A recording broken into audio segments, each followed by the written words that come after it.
Graça e paz, igreja, tudo bem com vocês? A gente está aqui no podcast da Igreja Filadélfia de Águas Claras e nós estamos aqui com a Ana Paula Dourado, missionária, e a Lenir Camimura, jornalista e servindo ao Senhor aqui com a Filadélfia. Amém. Para você que não me conhece, eu sou o Bruno Vier, também membro da Igreja Filadélfia de Águas Claras, amém? E a gente está aqui para poder falar um pouquinho sobre missões. E eu conheço a Ana Paula já faz um bom tempo, né? Mas assim, a gente não tem muita intimidade de convivência, assim, não. Foi na nossa juventude, né? E ela veio aqui para Brasília e a gente vai conhecer um pouco desse trabalho missionário, vamos aí conversar com ela sobre essa realidade. Então, para começar, fala um pouquinho, Ana Paula. Quem é a Ana Paula? Olá, pessoal. Obrigada pelo convite. Estou muito feliz de estar aqui com vocês. Então, eu sou Ana Paula Dourado, eu sou jornalista, de formação, e há 5 anos eu sou missionária em Guiné-Bissau, um pequeno país da África Oeste. É um país do tamanho assim do estado de Sergipe, bem pequenininho. E estou servindo lá porque a minha igreja, que é a Igreja de Cristo, tem um trabalho lá desde 2001. Então, assim, desde adolescente eu tinha o chamado, senti o chamado missionário. Em 2018, fui fazer uma viagem para visitar uma amiga que estava lá e Deus conectou meu coração àquela nação e, desde então, estou servindo lá como missionária. Eu sou professora de língua portuguesa, nós temos uma escola de educação por princípios, então eu sou professora lá e sirvo as igrejas, que tem um trabalho lá já, como eu disse, há mais de 2 décadas. Deus amado. E assim, qual é o desafio que você enfrentou em mudar esse ambiente, assim? Como é que foi você, do nada, ou virou missionário ou não? Foi uma coisa muito confortável de você... Então, como o Bruno disse, nós nos conhecemos desde crianças, nós éramos colegas, amigos na Igreja de Cristo. Então, eu, desde a minha infância, cresci num ambiente de uma igreja missionária. A minha igreja é fruto de trabalho missionário. Então, assim, cresci vendo os nossos missionários na Europa, na própria África, tendo sempre esse contato. E, quando eu tinha 16 anos, eu senti que Deus estava me vocacionando para esse chamado, para essa área ministerial, que é o chamado missionário. Mas continuei vivendo, servindo a igreja em todas as áreas. Fui professora de escola dominical de crianças, fui professora de adolescentes, fui professora de jovens, trabalhei na área de evangelismo. Então, fui servindo e, sobretudo, na área de missões, porque a nossa igreja tem um projeto chamado Projeto Blitz, que é um projeto de viagens missionárias de curto prazo. Então, a gente sempre faz, em julho, 10, 15 dias, leva os jovens para ter esse contato. E a gente ia servindo, eu ia tendo esse contato, mas ainda não tinha chegado. Eu sempre questionava, Deus, quando? Onde? E eu continuei trabalhando, afiando as ferramentas, me formei, trabalhei muito tempo, 15 anos como jornalista. E aí, quando foi em 2015... eu já tinha desistido, Eu pensei, não, vou ser uma mobilizadora, vou mobilizar a juventude. E pensei que era isso que Deus tinha para mim, já tinha me convencido de que esse seria o meu trabalho. Em 2018, nós fomos a Guiné-Bissau e lá Deus conectou o meu coração, porque, para mim, a missão, a necessidade é o chamado. O chamado é o que precisa ser feito. Talvez não vai ter uma vaga específica. Precisa de uma jornalista aqui? Não precisava de uma jornalista lá, eles precisavam de uma professora. A gente estava com o desafio de abrir uma nova turma na nossa escola e a Adriana, que é a missionária lá, precisava de uma professora. E ela disse, Ana, eu preciso de ajuda. Eu falei, eu vou vir. Então, o meu projeto inicial era ficar 1 ano lá para ver, se era isso mesmo que eu queria, se eu ia aguentar o rojão, E eu fui, e foi isso mesmo, Porque Deus, ele não erra, A gente fica meio incrédulo. Será que eu vou? Como é que eu vou abandonar toda a minha vida, Eu tinha uma carreira, eu trabalhava há 7 anos no Congresso Nacional, já assessorando um senador da República de Sergipe, e pensei, será que vou? Mas eu sabia que Deus queria que eu fosse, E eu fui, e continuo lá sendo professora, sendo missionária, servindo as igrejas lá. Então, foi essa a minha trajetória. É claro, não foi... As pessoas acham que é algo espiritual, que arrepia, que você sente, você tem uma visão. Não, foi algo que foi trabalhado ao longo de toda a minha vida. Eu entendia que, como cristã, eu deveria servir. Servir até os meus 34 anos na minha igreja local, porque eu não acredito que a gente vai fazer no campo algo que a gente não faz na igreja local. tudo que eu faço lá em Guiné-Bissau, eu já fazia aqui. Por quê? Porque Deus ele não vai me confiar algo que eu não sou fiel aqui. Né? É muito importante essa fidelidade de Deus aonde você está. Pergunto, eu estava aqui pensando que você tem usado também a sua profissão, né? Sim. Como jornalista lá, você dá aula na faculdade também, tudo. E eu me lembro de quando você se formou. Mas e me lembro de algumas orientações que pastores nos deram na nossa adolescência, juventude, de dizer assim, não, termina primeiro os seus estudos para depois você pensar no campo missionário. Que diferença faz para você essa formação e essa experiência que você teve profissionalmente aqui no Brasil antes de ter ido para o campo? Muito, muito. Porque antigamente, não sei vocês, mas o que a gente via era que a pessoa não prestou para nada, não conseguiu nada, ela vai ser missionária, ela vai ser pastor. Infelizmente era assim. E hoje a gente consegue provar para as pessoas que é uma escolha, entendeu? Eu poderia estar trabalhando em qualquer lugar que eu quisesse, não porque eu sou a melhor, mas é porque eu sou esforçada, porque eu me dedico, mas eu decidi obedecer a Deus.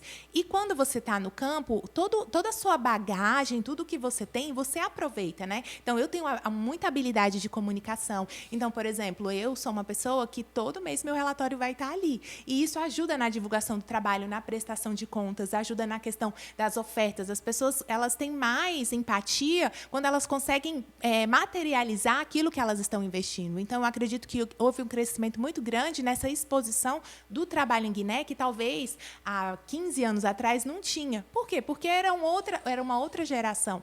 Então, eu acho que Deus não errou quando eu entrei na universidade, fiquei quase 5 anos, quando eu me especializei. Tanto que hoje eu posso usar, né, graças ao jornalismo, eu tenho habilidade com língua portuguesa e posso ser professora, né, e posso alcançar outros lugares. Né? Então, eu recebi um convite nesse ano para dar aula numa universidade renomada lá, que chama Universidade Lusófona da Guiné.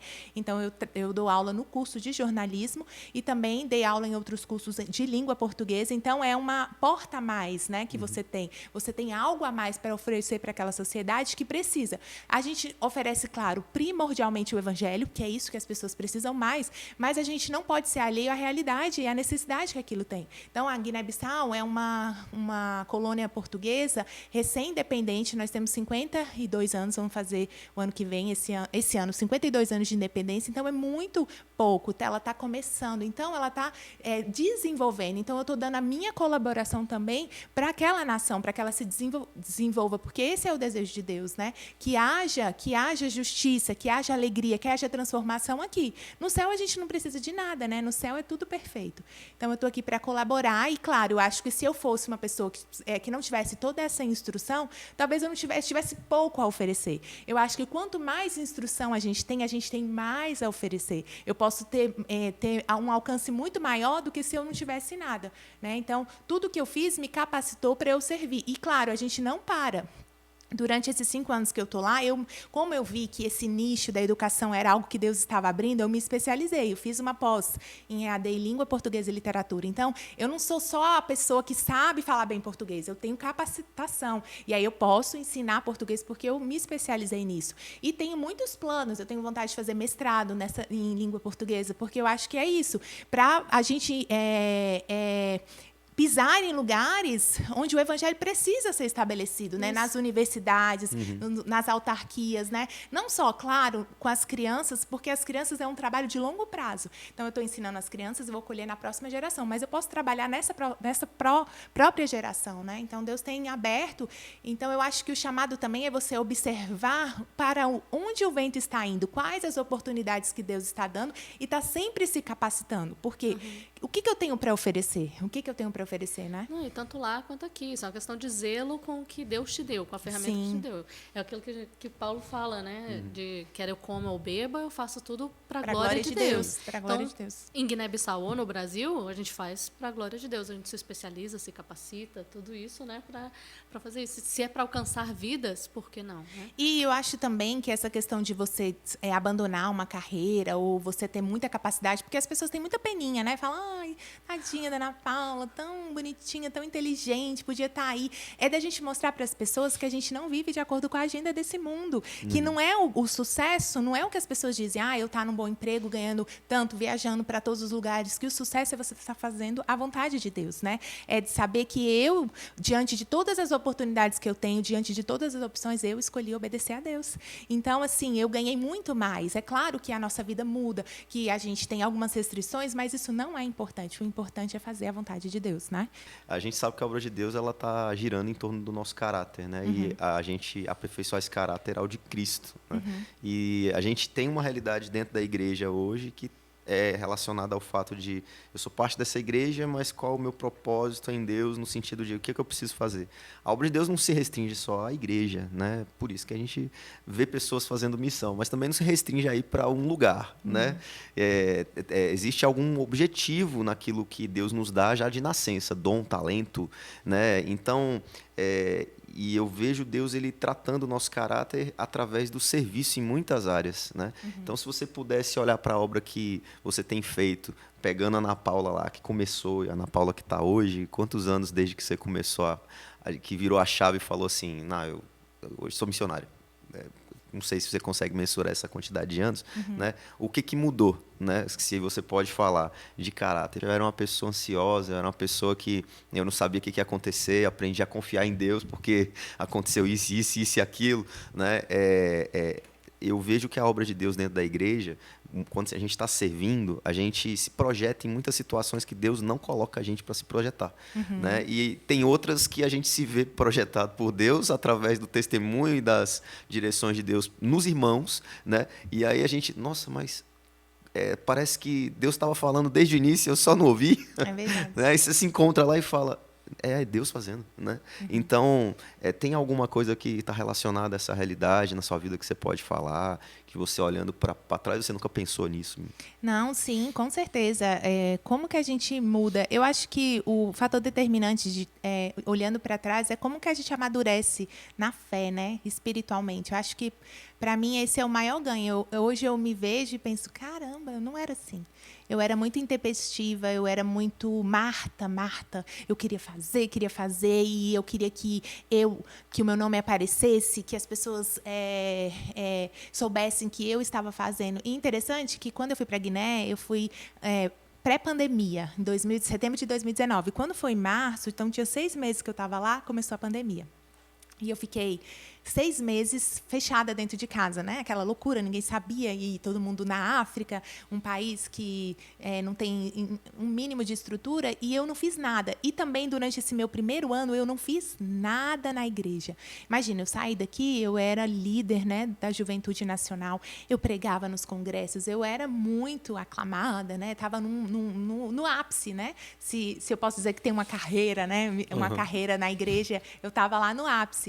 E eu fiquei 11 meses sem fazer nada. E nesse período eu entendi que o que Deus quer não é o que eu faço, é o que eu sou. Então, se eu tivesse ficado a minha vida toda lá só para adorar a Deus, só para conhecer a Deus, só para ser ministrada por Deus, isso era o suficiente. Então, eu deixei de ser ativista, de achar que Deus precisa de mim. Deus não precisa de mim. Ele conta comigo, mas não é do meu jeito, é do jeito dele. Ele quer um coração entregue, né? Ensinável, né? Justo.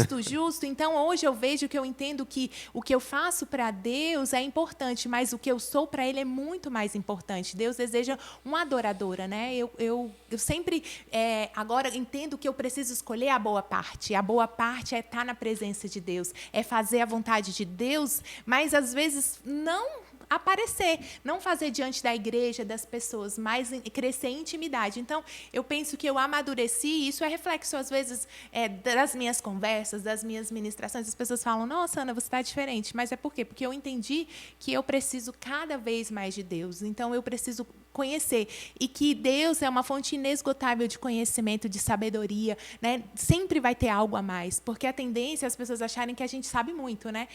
Você sabe demais, você já conhece tudo. Nunca a gente não conhece nada. É sempre quando você busca, existe algo mais profundo, existe algo, mais água para beber. Então, eu penso que hoje eu entendi que Deus conta comigo, que, claro, que o trabalho que eu faço lá é importante, que Deus se orgulha disso, mas que não é isso que é importante para Ele. O que é importante é um coração entregue, né?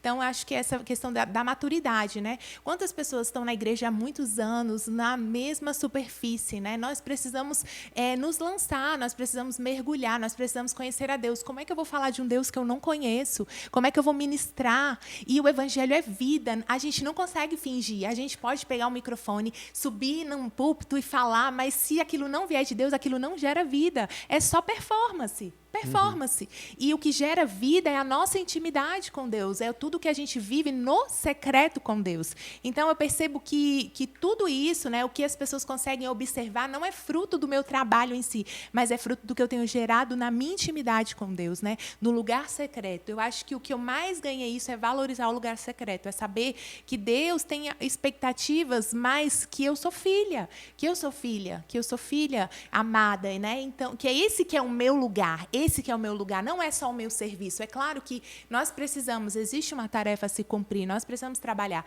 mas não é isso. Deus deseja ser amado.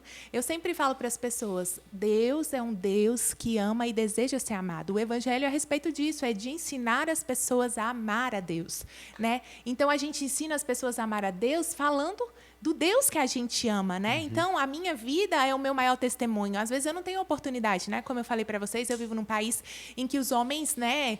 Como se fosse o Brasil de antigamente, os homens têm os postos na igreja, assim, a gente tem pouca oportunidade. Mas eu não preciso estar lá no púlpito para servir a Deus. Eu sirvo a Deus no meu dia a dia, na maneira como eu trato as pessoas, como eu amo as minhas crianças, né? Na maneira como eu entrego a Deus. Então, observando, né? Muito interessante essa pergunta que você fez, é isso. Saber dessa profundidade, dessa maturidade. Eu acho que é isso que falta muito na igreja. Muitas pessoas que têm anos de igreja que não têm maturidade. Por quê? Porque a maturidade é algo que você encontra, você e Deus. Não tem curso. Né? Não tem curso, não tem podcast, é lendo a Bíblia, Eu acho que o professor Espírito Santo, ele está ali no seu coração o tempo inteiro falando quando você está lendo. E o próprio Jesus, né? A gente vê no Evangelho, né? O próprio Jesus, horizontal, ele saía, é você e Deus. E ele saía e tinha um momento com o Pai. A gente precisa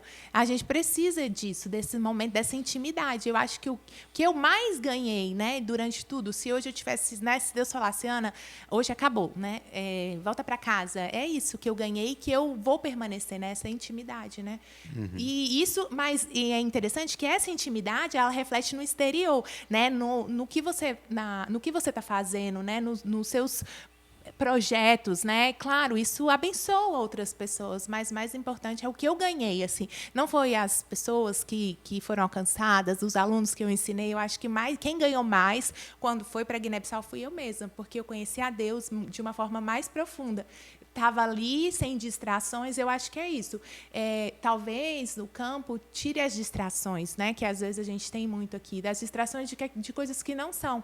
Por exemplo, eu estava até esses dias comentando. Lá em Guiné-Bissau a gente não tem correio, então a gente não pode ficar comprando as coisas. Então, mas aqui, menino, eu até pedi perdão, porque a gente fica o tempo todo querendo comprar, né? Na show, porque a gente fica distraído com coisas, né? E o mundo nos distrai. Então, essa simplicidade do campo missionário ajuda a entender que a gente só precisa de Deus. Que a gente só precisa de Deus, não precisa das coisas. Porque as pessoas falam, mas você não sente falta disso?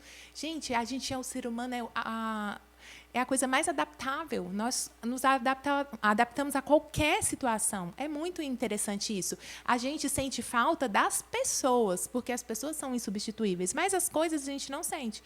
Então, E uma coisa assim, a gente sabe que fazer a obra de Deus ela é um caminho desafiador, né? No mundo tereis aflições, por isso tem de bom ânimo, né? Porque eu venci o mundo. Jesus fala isso. Então, assim, quais são as tribulações que você enfrentou no caminho relacionadas à execução do seu trabalho? Tem gente que canta tem muitas músicas que cantam a dificuldade da caminhada, né? Falando que o diabo tentou me parar, as dificuldades tentaram me parar. A gente sabe que dentro da igreja, às vezes, se levantam situações que você fica desmotivado, ou às vezes é a questão econômica que te traz desmotivação, a questão relacional, conjugal, né? A escassez de alguma forma, saúde, né? Nesse processo, você passou algo nesse sentido que tentou parar o seu ministério, que fez você tentar mudar de ideia e...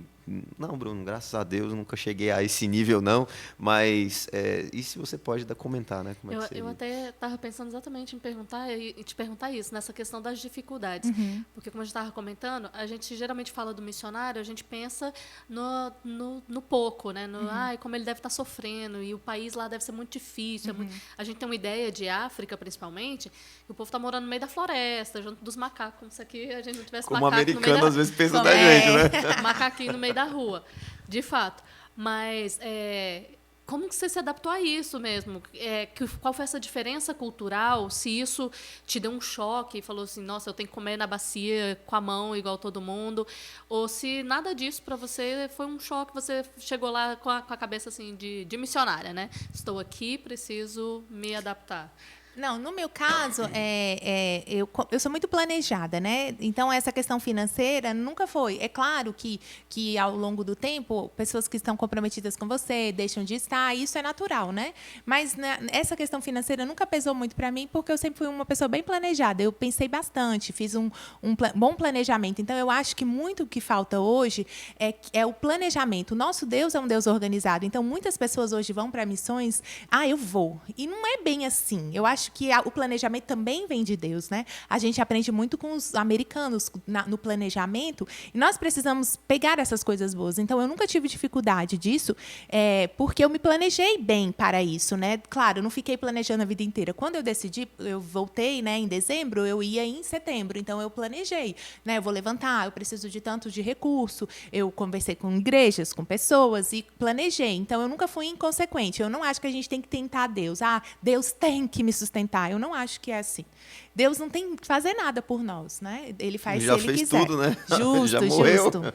Então, nesse aspecto, eu sempre fui bem planejada e nunca sofri, né? Porque a gente se adapta, né? Então, claro, a gente vive de acordo com o que tem. Esse é o meu lema. Eu vivo de acordo com o que tem. Se eu estou aqui, eu vivo uma vida aqui. Se eu estou lá, eu vivo de acordo com lá. Igual na nossa casa mesmo. A gente não vive também naquela coisa. Não, por que eu vou comprar um repolho de R$20 se tem pepino? Vamos comer pepino. Então, isso é tranquilo, é essa questão da administração. Mas, para mim, eu acho que o que pegou mais foi a questão da solidão. Mas a solidão, assim, eu era uma pessoa aqui no Brasil que tinha muitos amigos. Eu tenho muitos amigos. Uma pessoa muito querida, né? Sempre está em volta das pessoas. E quando você chega em outra cultura, quando você chega a primeira vez, as pessoas falam, é o branco, o missionário, e todo mundo fica. Mas aquela euforia dura 1 mês, 2, e aí...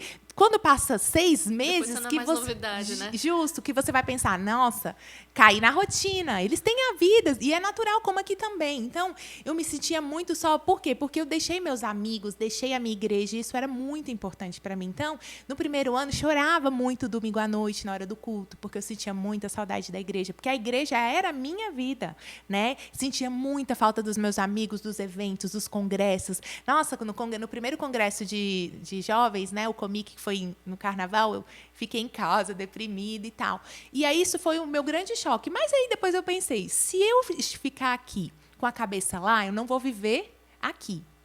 E nem vou viver lá, porque eu não estou lá. Então, eu comecei a entender que isso fazia parte do chamado choque cultural, que eu teria que me adaptar e que ali, se eu quisesse ficar ali, eu tinha que fazer novos amigos, né? Então, aí, nesse primeiro ano, foi muito sofrido, mas depois eu comecei a entender de que as coisas passam, né? Os ciclos se fecham. E que seus amigos serão sempre seus amigos, que a sua igreja vai ser sempre sua igreja, mas eu não sou mais parte daquela comunidade ali. Então, isso foi. Na questão espiritual, as pessoas falavam, quando você for para o campo, você vai comer o pão que o diabo amassou, você vai sofrer muito. E eu sempre disse, não vou.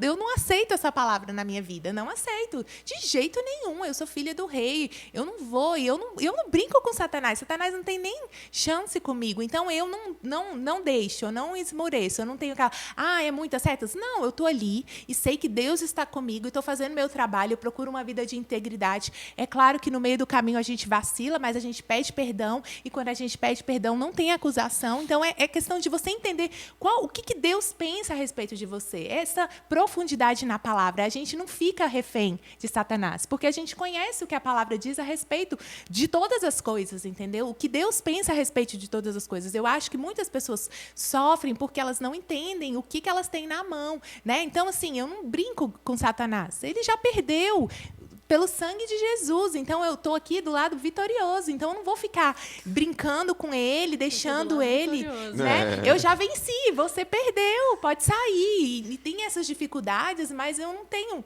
problema em relação a isso. Foi mais dessa questão de se sentir sozinha no início, mas hoje, é claro, não é igual, você não faz amigos numa cultura como a cultura africana. É difícil você penetrar, né, na intimidade, mas eu entendi também que eu tenho meu espaço e que eu nunca vou pertencer totalmente lá. Porque a gente pensa também assim, não, vou chegar aqui, como a Leline falou, vou comer com a mão, não dá. Fisicamente, visualmente, eu não sou. Eu saio na rua, as pessoas sabem que eu não sou de lá, não tem como. Uhum. Eu não sou de lá. E eu também já não estou mais aqui. Então, é você viver naquele meio termo. Viver, não abrir mão de quem você é, da sua identidade, da sua cultura, mas aceitar a outra cultura e ir experimentando. Eu acho que é experimentando e vendo o que fica confortável para você, o que não fica, né? E também não fazer nada, claro.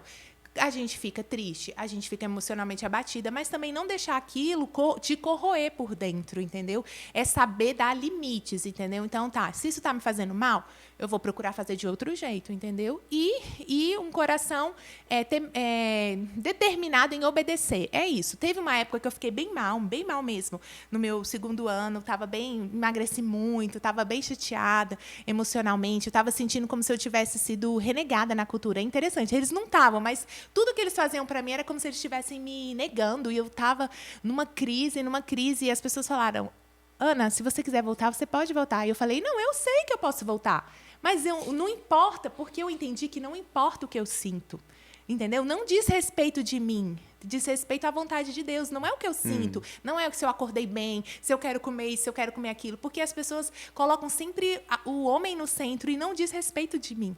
Então, não importa, né? Às vezes eu até falava... Deixa a azeitona ser esmagada, né? Não importa. Às vezes as pessoas falavam assim, mas você está triste. Gente... Eu não vim no mundo para ser feliz, eu vim no mundo para fazer a vontade de Deus. Se isso custar a minha felicidade, vale a pena.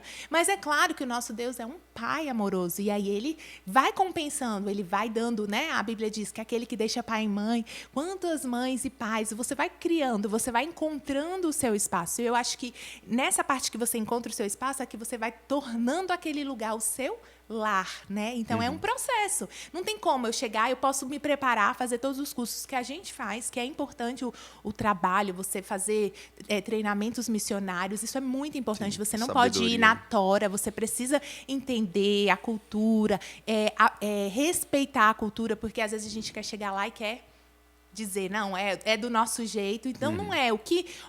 Qual é o nosso balanço? É o que a Bíblia diz. Não é nem a minha cultura, nem a sua cultura. É a cultura do reino de Deus. Então, se isso não infere o evangelho, deixa. Porque, às vezes, a gente quer ficar impondo a nossa cultura, né, para a pessoa. E também não é acatar tudo também, né? Porque também tem gente que é assim, é passivo. Não, eu estou aqui e a gente tem que viver e a gente tem que fazer de acordo com o que eles querem. Não. Se isso fere a Bíblia, a palavra de Deus, a gente não tem que viver, a gente tem que viver de acordo com o que Deus diz. E se adaptando, e entender que são ciclos. Tem época que você vai estar mais... que você vai estar no amor, na paixão, tem época que você vai estar na tristeza, né? Mas saber que as emoções fazem parte e que não são elas que determinam o nosso futuro, o nosso prosseguir. Eu sempre falo, não importa o que eu sinto, importa é a palavra. O que Deus sente. A minha maior preocupação é desagradar a Deus, né? É isso que é a minha maior preocupação. As pessoas não. Porque mesmo que eu volte, que as pessoas falassem, Ana Paula voltou, não, você está vendo, foi só fogo de palha. Não importa, eu tenho para quem voltar, para onde voltar. Mas eu não quero que Deus pense, poxa, eu confiei isso e a Ana Paula não fez, né? Tem uma coisa assim interessante que eu vejo na obra de Deus, que é assim, é muito fácil da gente se perder no real propósito do que Deus quer fazer, né?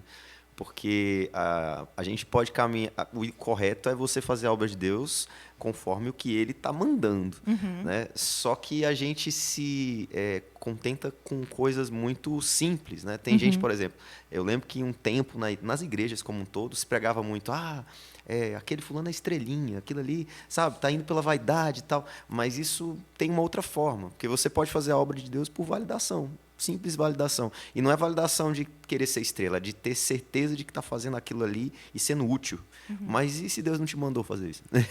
Eu acho que o termômetro é sempre sondar a motivação do seu coração. Exato. Ver que Deus olha para você, então eu tô aqui bonitinha, né, com vocês, Ana Paula, isso, Deus está olhando e falando, não é bem isso. Eu conheço, eu sei. Tipo, saber que Deus olha para você e sabe, eu sei quem é você de verdade. E aí, quando você sabe isso, você ter temor de Deus, de saber assim, eu posso enganar o Bruno, a Leni, eu posso enganar as pessoas, mas eu não engano a Deus. Então, qual é a motivação? A real motivação é sempre perguntar, eu estou fazendo isso para aparecer? Eu estou fazendo isso porque as pessoas querem ou eu estou fazendo isso porque Deus quer? E a gente precisa fazer isso constantemente, porque quando a gente alcança um conforto, a gente entra na zona de conforto, porque a gente entra e sai em diversos momentos da nossa vida. É entender que aquilo ali é porque é bom para mim, né? Porque as pessoas colocam a gente nessa situação. Por exemplo, a primeira vez, quando eu fui, eu não, né, todo cheio de desconfiança e tal. Na hora que eu voltei, nossa, era missionária. Então, ganhei uma moral que nem eu estava entendendo. Mas, gente, vocês nem me tratavam assim. Me chamando todo mundo para ir em casa, tomar café, almoçar. Falei, gente, bando de falsos. Não é falso, mas eu pensei, nem falava comigo Quase, e tal. vão trazer o manto de Jesus aqui, né? Justo. Aí eu pensei, Tapete eles estão de fazendo... Cristo. Claro, mas é natural, porque as pessoas... realmente, o nosso chamado passa pelo fogo, pela provação das pessoas. Então, eu entendi. Não, essa é a maneira que as pessoas veem, que elas estão aprovando e tá. Mas isso não tem que encher meu coração, porque eu tenho que saber quem eu sou. Eu tenho que saber, assim, eu não vou confessar meus pecados, mas eu sou pecadora. Eu faço coisas assim que eu falo, caraca...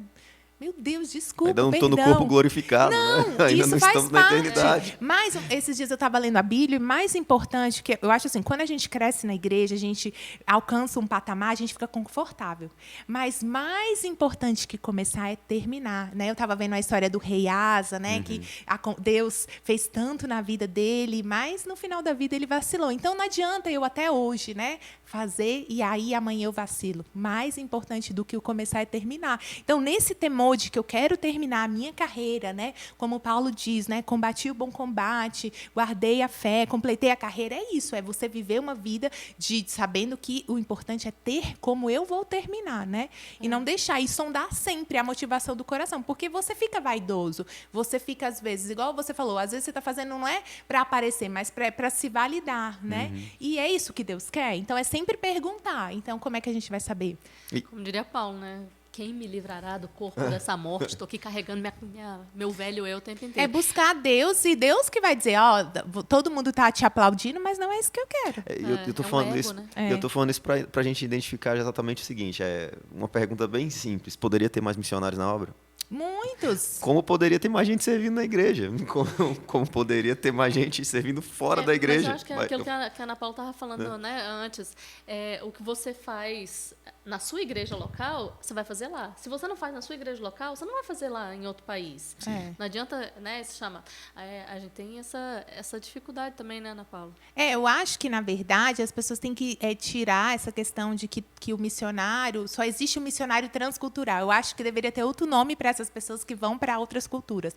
Porque missionários somos todos nós, né? Existe necessidade da pregação do evangelho em qualquer lugar que a gente está. Em qualquer lugar, dentro das nossas casas, junto com os nossos amigos. Então, é você pedir para olhar as pessoas como Deus olha.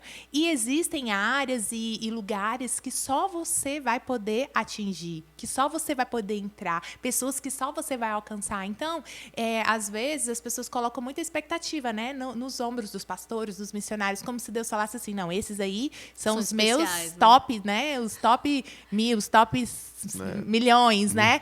Sendo que, na verdade, né, nós temos 8 bilhões de pessoas. Todas as pessoas que foram criadas foram chamadas, né? Quando Jesus fala lá em Atos 1:8, nas suas últimas palavras, ele não disse, vocês que estão aqui, ele diz, os meus seguidores. Então, se hoje você vem para a igreja e fala que é seguidor de Jesus, essa é sua responsabilidade. Se hoje você é reconhecido pelo título de cristão, o que é cristão? Um pequeno Cristo. É sua responsabilidade. Então, nós temos que fazer porque existe uma tarefa a ser cumprida, né? Hoje existem 3 bilhões, 190 milhões de pessoas que nunca ouviram falar do Evangelho. Segundo pesquisas, 70 mil pessoas morrem todos os dias. O relógio não para, as pessoas estão morrendo e indo para o inferno porque não conhecem a Jesus. Mas essa tarefa é possível de cumprir. Por quê? Porque nós somos 8 bilhões no mundo que tem acesso. Se cada um ganhar uma pessoa, nós alcançamos o mundo para Jesus. Isso é ajudar Jesus a voltar, né? Porque Justo. a Bíblia diz que ele só volta quando todo mundo tiver ouvido falar da... Então, é interessante, só interrompendo dele. vocês nesse sentido. Recentemente eu fui num velório de uma amiga minha que morreu jovem, e o que me chamou a atenção sobre essa questão da morte que você falou é que o cemitério estava muito cheio. Estava mais cheio do que uma igreja, sei lá, com 1.500 pessoas lotada. E eu fiquei olhando e é exatamente isso. Todo dia tem gente morrendo. E todo dia tem gente viva, mas morta. Justo. Né? Que tá precisa... morta em vida, né? Exatamente, que Deus está ali alcançar, querendo, né? alcançar. E eu falei a questão da motivação, né, da validação, para entender o que está acontecendo com as pessoas, né, que não estão se movendo, o que está acontecendo com esse campo missionário, com a obra de Deus dentro e fora da igreja, onde as pessoas não estão indo. Né? E eu acredito que a resposta para isso está naquilo que você falou aqui, que é deixar Deus curar de dentro para fora. Que é o testemunho da cura de dentro para fora que cura outras vidas. Né? É a gente dividir o pão de Cristo, né, que a gente recebeu dele, com os outros. Né? Então, é que as pessoas querem inventar a roda, né? Querem Exato. técnicas maravilhosas, querem ferramentas e acham que o evangelho é isso, mas o evangelho é simples. Qual era o objetivo de Jesus? Ganhar o mundo para Deus. Qual era o método de Jesus? Pessoas. O que Jesus fez? Jesus escolheu 12 pessoas para o quê? Caminhar com ele, para fazer aquilo que ele fazia. Isso é ser um seguidor, é fazer aquilo que Jesus fazia. Então, nós só precisamos fazer aquilo que Jesus fazia. E quando a gente faz aquilo que Jesus fazia, as pessoas são atraídas, né? Lá em Atos, a gente vê que a igreja primitiva, que as pessoas iam sendo acrescentadas. Então, não existe uma fórmula. Muitas vezes as pessoas gastam muito tempo pensando em técnicas, em fórmulas, né? Elas querem estratégias que não... A estratégia é andar com pessoas, né? Tanto que lá na grande comissão é o quê? Ensinando-os a obedecer tudo que eu tenho ensinado. Então, é viver aquilo ali. O que Jesus pensa sobre isso? Como ele agiu? Eu sou um seguidor de Jesus, eu faço isso. E eu ensino você, que é um seguidor de Jesus, a fazer o mesmo. Então, não existe isso. Parece que quanto mais oportunidades, mais tecnologia, mais burros a gente fica. Porque a gente quer fazer o quê? Quer fazer coisas mega coisas, mega estratégias, sendo que o evangelho é simples. O evangelho é: cada um tome a sua cruz, dia por dia, e siga-me. Então, a minha vida, a maneira como eu vivo, a maneira como eu me dou, ela é o meu testemunho. É o meu testemunho. Às vezes eu não vou precisar falar nada. É a maneira como eu trato a pessoa, né? Então, quantas pessoas na igreja vêm, ai, paz do Senhor, nananana, sai na rua, não olha para a pessoa, para o mendigo que está no prédio dele há 30 anos debaixo daquela pilastra, morando ali, nunca serviu uma água. E aí vai acontecer como lá em Mateus diz: quem são vocês? Eu não conheço vocês, porque quando eu tive fome, vocês não me deram de comer. Quando eu tive sede, vocês não me deram de beber. Né? Quando eu estava doente, vocês não me ajudaram. É isso. Então, hoje, eu penso que dentro das nossas igrejas, as pessoas elas estão centradas nas suas próprias necessidades, entendeu? Então, a gente vê uma igreja que não é mais generosa, entendeu? A gente tem que pedir, fazer... Imagina que coisa, pedir para as pessoas ofertarem, pedir para as pessoas dizimarem, pedir para as pessoas colaborarem com missões, sendo que tudo vem de Deus e tudo é de Deus. Jesus mesmo disse que há mais alegria em dar do que receber. E a gente vê quantas pessoas estão congregando na igreja e não são dizimistas. Porque nós vivemos em outro tempo. Que tempo? Nós vivemos num tempo da palavra Continua tendo de necessidade, Deus. né? Continua tendo conta para pagar. Justo, e as pessoas falam assim, porque não precisa. Gente, missões precisa. Eu, especificamente, vivo num país em que as pessoas morrem de disenteria, que as pessoas morrem de doenças básicas, que as pessoas não têm água dentro de suas próprias casas, né? Tomam água de poço. Então, precisa de dinheiro, sim. Mas o que a pessoa tem que entender é que Deus, ela não tá ajudando Deus, que tudo que ela tem foi Deus que deu. Então, ela precisa ser generosa. É uma expressão da gratidão, né? Justo, e a gente não vê. Então, você vê assim, as pessoas, elas têm 20 sapatos, 30 bolsas, e a gente tem que começar a pensar nisso, né? E tem pessoas que não têm nada. Você falou no assunto que eu queria até perguntar. 30 sapatos, quantas bolsas? Isso para você foi uma dificuldade? Você conseguiu levar seu armário? Não. Olha que interessante. Eu sempre fui, graças a Deus, a minha família, os meus pais, sempre foram muito generosos. Então, eu cresci num ambiente de muita generosidade. Então, igual eu falei para vocês, eu trabalhei 7 anos. E quando eu trabalhei 7 anos no Congresso, que eu ganhava super bem, eu podia ajudar muito. Então, Deus forjou o meu coração em coração de generosidade. Inclusive, hoje mesmo, as pessoas têm muita pena de mim, né? Não, Ana Paula. Eu falei, gente, eu também... Em outro universo, né? Não, e eu colaboro, eu oferto, eu dizimo, eu ajudo em projetos, porque é isso que é a essência do Evangelho. Como é que eu posso me contentar em só receber? Não, eu preciso também ajudar, porque a gente investe naquilo que a gente acredita. Então, assim, já não era, mas era uma pessoa consumista e estou até nesses 2 meses que eu estou aqui consumista. Comprei um monte de sapato. Eu falo... Vamos curtir um pouquinho também? Né? Só que eu falo assim, isso não é... Então, eu falo assim, o que eu vivo nos outros 10 meses é um pouco diferente, mas eu fico pensando que tem pessoas dentro da igreja que só vivem nisso, que têm dificuldade de ofertar. Mas pensa, né, que você não vai ficar sem as suas coisas, você só vai dividir. E a gente precisa ser generoso com as pessoas, né? Até porque Jesus falou mesmo, né, para você, não se preocupa com o que você vai vestir, com o que você vai comer. Sim. Basta cada dia o seu próprio mal. Se eu dou para a flor do campo, se eu dou para o passarinho, não vou dar para você, que é o meu filho. E essa é a cultura que tem se estabelecido nos últimos tempos, da necessidade de que você tem que pensar em você. E enquanto a gente está pensando em nós, a gente está desviando do real propósito do Evangelho. Então, as pessoas que... Eu sinto muito, porque às vezes eu tenho a oportunidade de ver que eu me perdi durante muito tempo em coisas, em desejos, em sonhos que não são os sonhos de Deus. Eu acho que a gente tem que perguntar para Deus o que Deus quer, qual é o objetivo dele, qual é o sonho dele, porque às vezes a gente está na igreja, vivendo muito tempo na igreja e fazendo, como você disse, Bruno, aquilo que Deus não quer que a gente faça, né? Então, assim, eu acho que a gente tem que ser generoso, né? Faz parte. Eu sonho em ver um período como era o período da igreja primitiva e que a gente não vai precisar pedir para as pessoas e falar sobre isso. Não, e que as pessoas vão fazer e que cada um vai pegar como precisa. Então, tem aqui, né? Então, podem vir na igreja e pegar o que você precisa. Fazer que nem quando era no templo, né, que eles estavam construindo, falar assim, gente, pode parar de doar, que já tem mais que o suficiente, né? Tem uma coisa que eu acho interessante, mais voltada para o marketing mesmo, né? Tem pessoas que vendem produtos, a gente está na era do infoproduto, e eu vi uma frase assim que eu achei interessante, que um vendedor falando assim, olha, você vai vender um carro, e aí essa pessoa, você fica ali, será que a pessoa pode comprar ou não?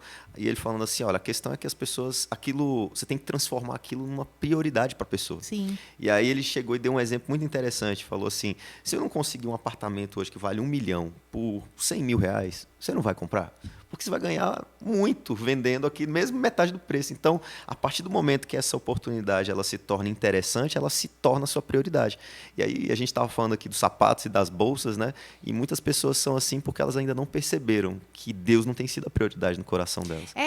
E como você falou, se eu conseguir levar meu guarda-roupa e tal. E aí, todo ano, né, eu volto e minhas coisas... Porque tem coisas que estão aqui e eu uso as mesmas roupas que eu comprei há não sei quantos anos, né?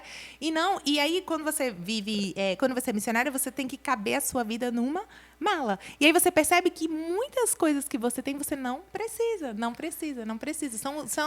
São coisas assim. Então, tem coisas que estão ali que eu nem sinto falta. Por quê? Porque se eu não sinto falta, é porque elas não são importantes, Ana né? Paula, então faz o seguinte, para você me ajudar com as mulheres da Igreja Filadélfia que tem um armário cheio, quantas roupas uma mulher precisa para fazer missões na sua mala? Para sobreviver quanto Depende do tempo? tamanho da sua Não, mala. A sua última missão demorou quantos dias aí, só para saber? Não vou colocar, né? Não, eu tenho Quantidade, muitos né? vestidos, eu tenho, né? Eu tenho muitos sapatos. Mas isso... tem que caber na mala. Mas o que é mais importante, eu acho assim, você pode ter tudo, sim, só que eu acho que isso não deve ser a prioridade, né? Você deve investir naquilo que está o seu coração, né? Por exemplo, lá em Guiné-Bissau eu tive uma experiência nesse carnaval bem interessante. A gente faz academia e a academia que a gente faz é num hotel. E aí a gente foi. E aí eu não sabia que lá no carnaval, as festas... Não foi no carnaval, foi no Ano Novo. As festas, tipo assim, começava na sexta e terminava na terça. Tipo, passa o dia inteiro, aí de manhã eles vão embora para casa, aí volta de noite, fica até de madrugada e volta. E aí eu entrei naquele ambiente porque eu fui na academia. Isso era no dia 2, por exemplo, 2 ou 3 de janeiro. E aí tinha começado, sei lá, no dia 30, 31. E eu fiquei abismada com o preço. O preço é 100 mil. 100 mil reais 100 mil francos é como se fosse R$1.000. E muitas pessoas, R$1.000 para aquela realidade é muito dinheiro, muito dinheiro.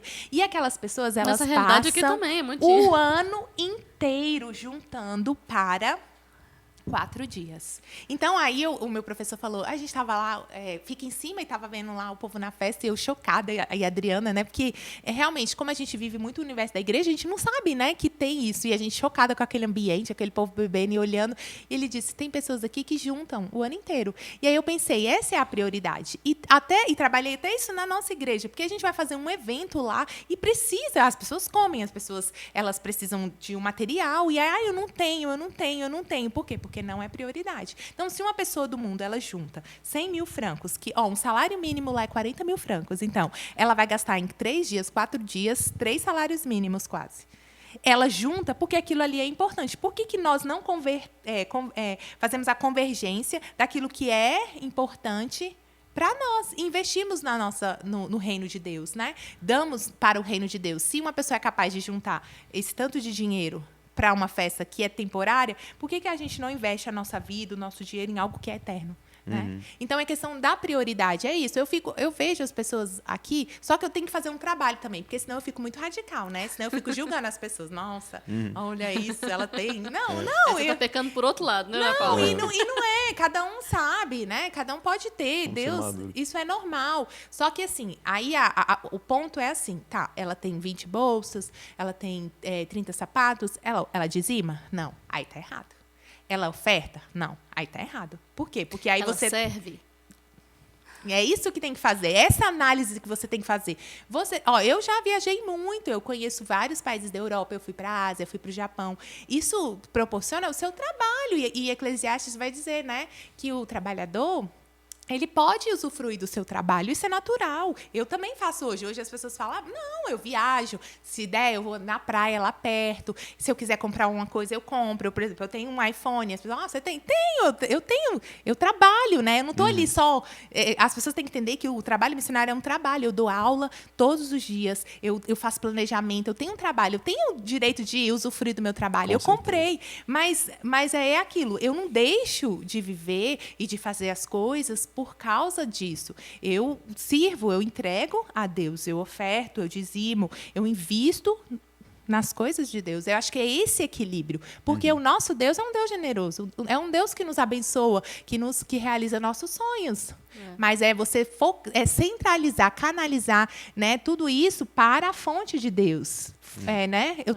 Porque eu fiquei assustada. Esses dias eu fui conversando com uma pessoa e ela falando, muitas pessoas não dizimam mais na igreja. E eu pensei, meu Deus, como que a pessoa não dizima? Como que a pessoa serve e não dizima? Como que a pessoa não oferta? E assim, eu não sei muito desse universo. Que a igreja funciona, que o Bruno deve saber muito bem, porque ele está de dentro, né, dos bastidores. E assim, é inadmissível, porque e outra coisa, as pessoas têm que entender que aquele dinheiro que ela dá não sustenta, porque às vezes as pessoas falam assim, mas eu dei R$50, R$100. Eu falo, querido, R$100, R$50 não sustenta uma pessoa, é o todo. E outra coisa, não é você que me sustenta, é Deus que me sustenta. Ele tocou no seu coração para poder chegar aí eu não em tenho mim, esse peso. Você tem vergonha? Claro, é um pouco humilhante, porque imagina, você é independente financeiramente, você tem seu dinheiro e tal, e de repente você tem que depender das pessoas. É humilhante. Mas o que tirou esse bloqueio é que eu não trabalho para as pessoas, Sim. que eu trabalho para Deus. E Deus que toca nos corações. Quem é meu chefe é Deus. E eles vão ter que responder para o Senhor, não para você, né? Mas as pessoas são pequenas assim ainda. Por quê? Porque as pessoas acham que elas têm poder e que, na verdade, quem opera é Deus. Deus que faz multiplicar.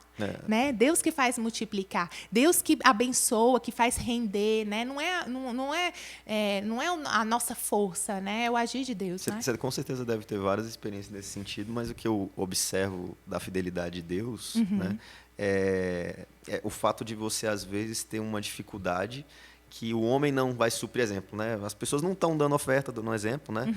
Ou você não está vendo aí que alguma coisa vai se resolver para crianças que estão precisando, para a obra, ou até mesmo para você mesmo, por conta do outro trabalho. E Deus vai lá e faz do jeito dele. Aí você fala, Deus proveu. Ele né? não desampara, né? Você pode confiar que o Deus que chama é o Deus que sustenta. Isso. E essa é uma garantia, não. Essa é uma experiência que muita gente na igreja que não tem esse entendimento de doar, né, de ajudar, vai experimentar, porque ou doa pensando assim, eu doei, então Deus tem que me dar. Exatamente, Deus não tem pela que barganha. Nada, né? Então assim, eu acho que quando a gente vive na obra de Deus, a gente acredita nisso, né?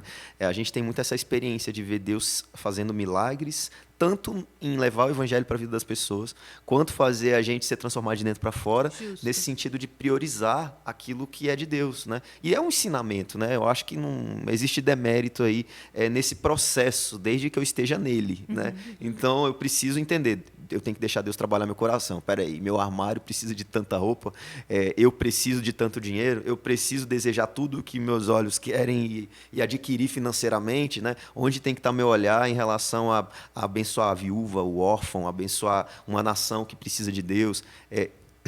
Como missões na igreja, assim, eu vejo que às vezes é uma impressão, né? De que as pessoas gostam muito de terceirizar o amor de Deus. Justo. Né? Não, tem o pastor que já prega, tem o missionário que já leva o evangelho, então eu acabo não aprendendo e vivendo essa recompensa da doação, né? Sem ter nada em troca. Né? Porque quando você dá um dinheiro e você está confiando que Deus vai fazer a obra, você está confiando em Deus. Assim, se a gente for ficar olhando para todo detalhe, não, aquela pessoa vai investir direito esse dinheiro, será que isso vai fazer? Deixa Deus fazer a obra, né? Só doa. Eu sempre digo isso, o que ele vai fazer com o dinheiro é problema dele, a minha parte eu estou fazendo. Né? E também é que durante muito tempo na igreja, as pessoas falaram, você pode fazer missões, por exemplo, de 3 formas. Indo, contribuindo e orando. Sendo que, na verdade, você faz missão de todas as formas. Você ora, você contribui, você vai. Não é exclusivo. Eu sou do ícone do vai. Eu fui. Não, o Bruno é o do orar. Ele só ora. E a Leni é do investir. Não é isso. Todo mundo faz tudo. Entendeu? Todo mundo faz tudo. Então, existe a minha parte no ir, no orar e no contribuir. Todo mundo contribui. Que às vezes as pessoas falam, mas você não contribui? Todo mundo contribui. Todo mundo tem que orar. Todo mundo tem que ir. Por quê? Porque a gente vai para o lugar onde a gente está, né?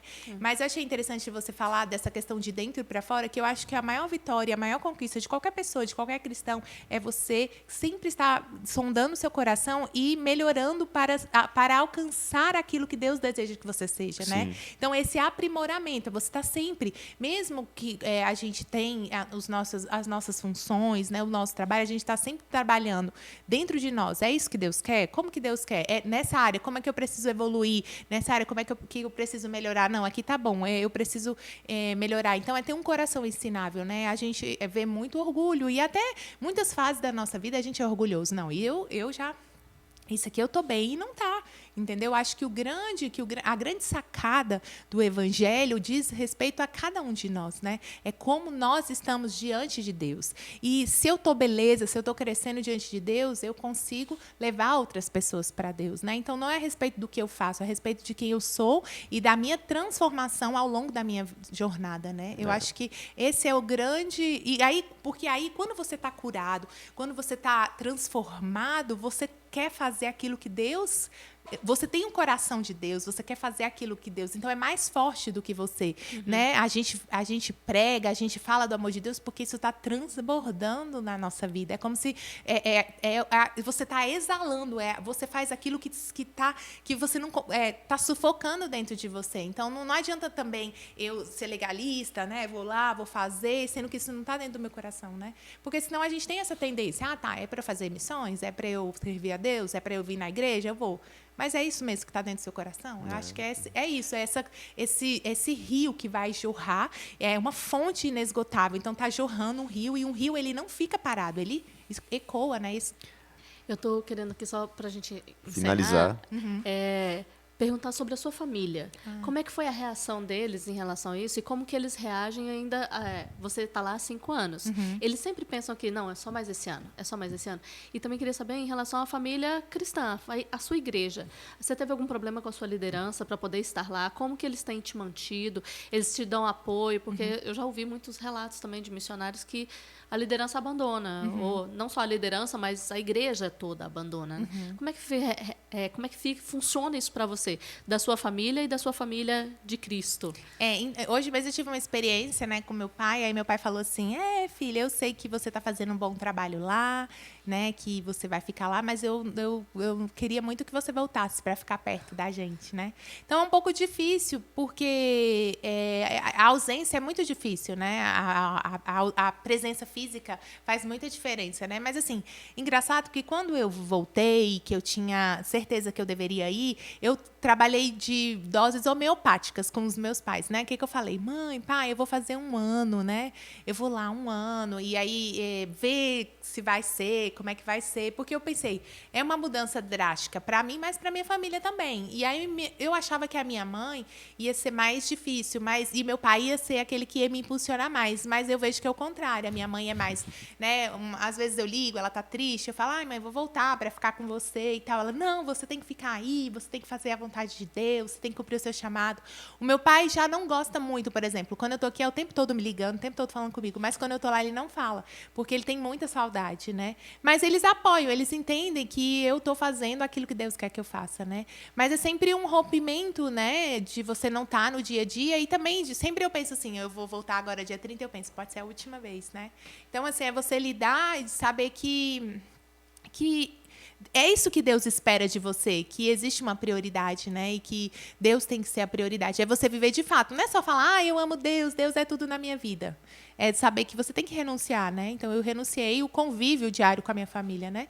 Mas eu tenho todo o apoio. Minha mãe fica até assim, não fica pedindo as coisas para as pessoas. Não, eu ajudo. Porque eu coloquei no grupo da minha família assim, gente, tem alguém aí que tem uma mala de avião de cabine, que não tá usando, que possa me dar, porque eu quero comprar uma mala, mas eu falei, não vou gastar esse dinheiro. Se alguém tem, né, minha mãe, não fica pedindo para as pessoas, eu te ajudo. Então, ela tem muito isso. O que você precisar, eu não preciso. Acho que essa questão assim, você não precisa depender das pessoas, né? Eu falo, mas mãe, não é assim. Eu pedi, porque vai que a pessoa tá lá e não tá usando. Aí eu vou gastar R$200. Eu não quero gastar. Eu posso gastar, mas não quero. Então, mas assim, é ficar defendendo o tempo todo.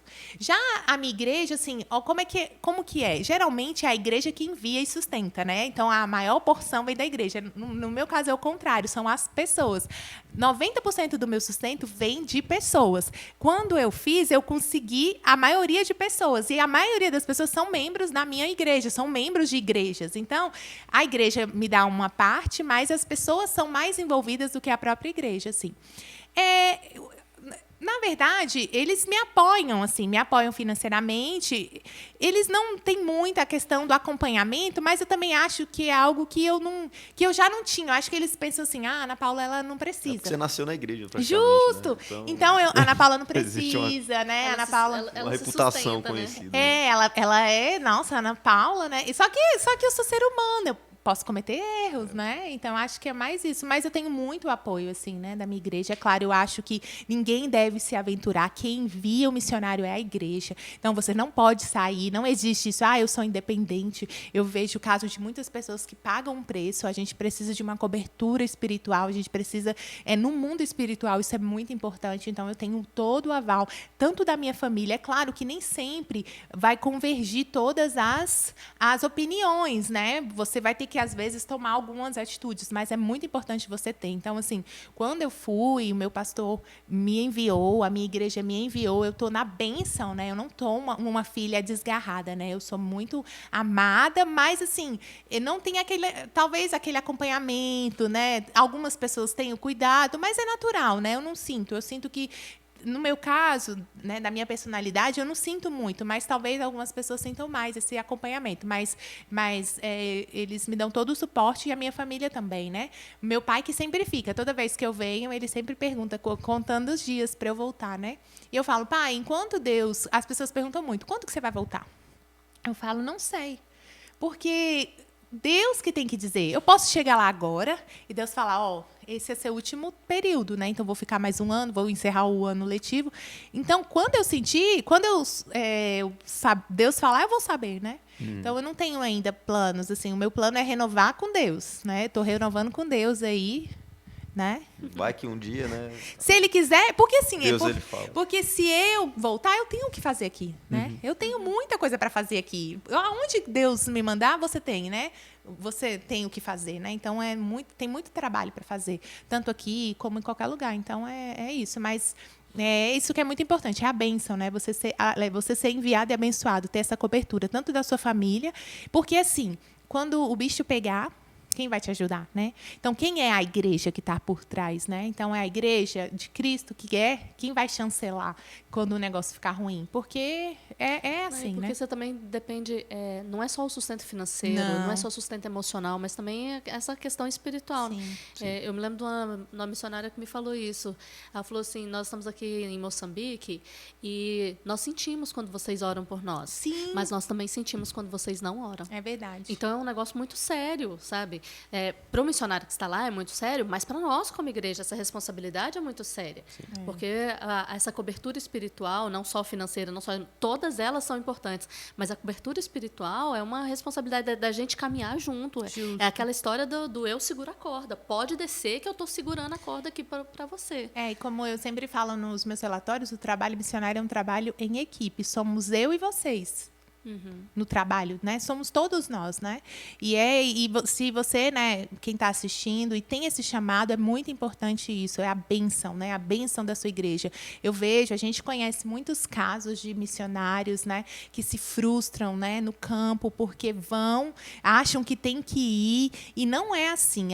O trabalho de Deus é um trabalho de ordem, né? Deus, ele trabalha com ordem, ele trabalha com concordância com as pessoas, com a igreja. A igreja é o corpo dele aqui.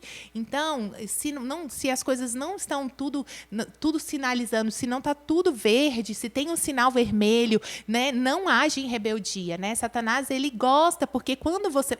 É como se fosse um soldado. Um soldado vai para a guerra. Como que um soldado vai para a guerra sozinho? Então, mas eu sou o soldado, eu tenho aqui a minha armadura, eu tenho aqui as minhas coisas, eu vou. Mas lá, quem vai te guardar quando você estiver por trás? Então, é muito importante. Então, eu sempre falo que fazer missões é fazer missões de forma planejada, fazer missões de acordo com a orientação de Deus, com uma igreja que te apoia, né? Você ser enviado é muito importante. Mesmo que, às vezes, se o seu pastor não quer, tente buscar por que ele não quer, não é? Então, eu lembro, né, na época que a gente era... Na minha geração, quando eu era adolescente, tinham muitos que seriam missionários e pastores, e hoje...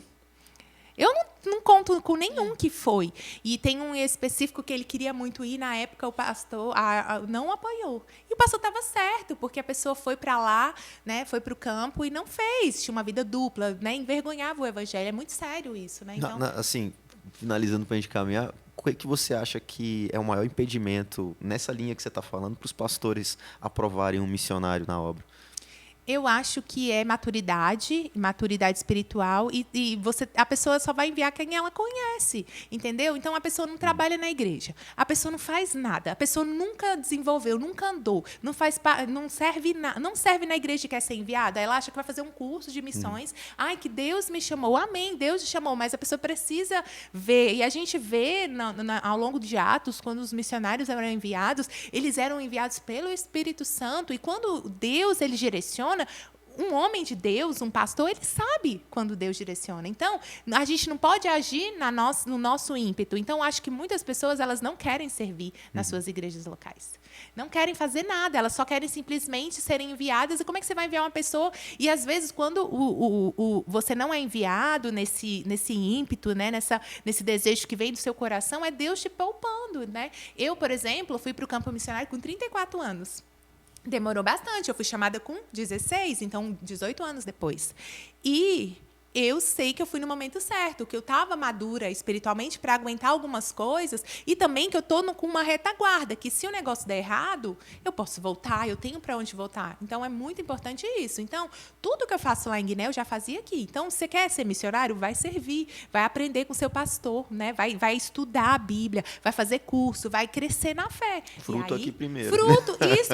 Como é que olha aqui, como é que uma fruta vai dar fruto se ela foi enxertada em outro lugar? Ela está aqui, um pé de maçã, né, de laranja. Nunca deu fruto. Ah, não, mas ela vai dar fruto se ela for para o solo africano. Não vai. Ela só vai dar fruto se ela estiver produzindo aqui. E a Bíblia diz, você conhece a árvore pelos frutos. Como é que você vai saber como é que essa pessoa vai andar lá? Então, eu acho que é isso. Se ela não consegue se submeter à autoridade aqui, né? Como é que vai se submeter à autoridade lá? Vai dar trabalho lá. Sim, e tem que ter muito respeito, reverência. Tem que ter líder, você tem que ter alguém que presta conta. Isso é muito importante. Você tem que ter transparência no seu trabalho. Você não está ali e faz o que você quer. Você está ali, faz o que Deus quer, mas tem pessoas para prestar, né? Então, eu acho assim, as pessoas falam muito, eu sempre mando os meus relatórios e sempre peço conta e as pessoas falam, nossa, que legal. Gente, eu não estou fazendo mais que a minha obrigação, porque lá em Atos, quando Paulo voltava das suas viagens, ele ia para a igreja e prestava contas. Isso é a dinâmica de Deus. Isso é a dinâmica de Deus. Não estou inventando, é transparência, é você ser honesto com aquilo que Deus tem colocado nas suas mãos, né? Você contar para as pessoas o que você está fazendo e provar, né? E provar que você é um obreiro fiel, que você tem capacidade. Então, eu acho que é isso. Primeiro, servir onde você está e ter integridade e honestidade a Deus e às pessoas também, né? Então, a gente... só sou eu e Deus. Não é. O reino de Deus, o evangelho é um evangelho de família, de amigos. O reino de Deus é um reino de amigos, um reino de família. Você não faz sozinho. Você precisa dos outros. Não existe ninguém sozinho. Então, você precisa se submeter, você precisa... E é aquilo que Provérbio diz, o ferro afia o ferro como o irmão a outro. Então, eu preciso do outro. Tem algo que o Bruno tem para me ensinar, tem algo que a Eleni tem para me ensinar. Isso faz eu ser melhor e tem algo que eu tenho para ensinar a eles. Ninguém vive sozinho, né? Eu sempre fui muito independente. E eu queria fazer tudo. Queria, né, se fosse escrever, editar, fazer o programa, cortar, gravar e tudo. Só que eu aprendi ao longo da minha vida que a gente precisa das pessoas. A gente precisa das pessoas. Somos corpo. Justo. Assim, e a gente precisa das pessoas. Então, você precisa, não é a respeito de você. Se Deus é um Deus que é triuno, que é de unidade, se a unidade faz parte de quem Deus é, por que eu tenho que querer trabalhar sozinho, né? Então, é isso, é importante. Não existe mágica. Finalizando, qual a mensagem que você deixa para os missionários, para a gente encerrar esse momento de conversa? A não ser que você queira perguntar alguma coisa. Para os missionários, para a igreja? Para a igreja. Para os missionários, é para eles continuarem perseverantes, né? E saber que Deus está lá, né? É isso que eu sempre penso. Onde Deus está, pode ter dificuldade, o mar pode estar agitado, mas onde Deus está, existe paz, né? E a paz vai além das circunstâncias. Então, é você saber que se Deus está lá, pode ficar, ele vai prover, ele vai abrir as portas que precisam ser abertas. Para a igreja, é que o chamado missionário não é só para nós, né? Não existem cristãos especiais, é para você também. E que Deus ele quer usar você onde você está, né? Onde você está, né? E que todos nós, né, saibamos que Deus conta conosco, né? E Deus não precisa de nós, né? Mas ele, no seu grande amor, ele quer contar conosco, né? Então, que a gente possa ser instrumento de Deus, né? É isso que eu quero ser, né? Quero ser instrumento de Deus para levar o reino, né? Para que outras pessoas possam amar a Deus assim como eu amo, né? E receber esse amor. Não é a respeito só do que eu amo a Deus, é do amor que Ele me entrega, né? Então é isso, que vocês sejam instrumentos de Deus, né? Para levar o amor. Amém. Você tem algum contato de rede social para as pessoas falarem? Sim, o meu Instagram, né? Ana P. Dourado. Lá eu coloco sempre, né? O trabalho, né? Você pode acompanhar um pouquinho do dia a dia, né? Do meu trabalho lá na África. E só uma pergunta, quem é o seu pastor? Meu pastor é o pastor Gerson Vicente Cabral, da Primeira Igreja de Cristo de Taguatinga, né? é um homem de Deus que tem apoiado, né? E tem também um grande pastor, que é o pastor Valdiberto, que é o meu pastor do coração, né? Que foi o meu primeiro pastor, que me incentivou. E ele está hoje em Goiânia, né? Então são esses dois grandes homens e muitas outras pessoas, né, que têm abençoado o meu caminho. Mas hoje, se eu sou o que sou, é porque eu olhei para esses homens, né, e resolvi ser parecida com eles, porque eles se parecem com Jesus, né? Amém. Então, eu queria agradecer aos pastores, né, por liberarem a Ana Paula para cá. A gente é amiga, ela ainda vai vir mais vezes aqui. Eu espero que a gente tenha a oportunidade de ter você aqui para estar ministrando para os jovens, para a igreja. Você vai voltar quando? Tem previsão? Vai sair, vai dia 31? Eu volto dia 30 e, assim, a minha ideia é sempre voltar uma vez por ano, né? Por causa da minha vozinha, dos meus pais, né? Mas eu não sei. Meu planejamento é sempre estar aqui no período de julho e agosto, que é o período das férias lá, né? Do ano letivo. O ano letivo em Guiné é diferente. Ele termina em junho, final de junho, e começa em setembro. Então, esse é o período que eu posso estar aqui. Então já fica o convite. Quando Tá você bom. tivesse... Bruno, tô aqui. A gente conversa de novo. Tá bom, muito Amém. obrigada. Amém, gente. Fiquem com Deus. Até mais, pessoal. A gente se vê no domingo.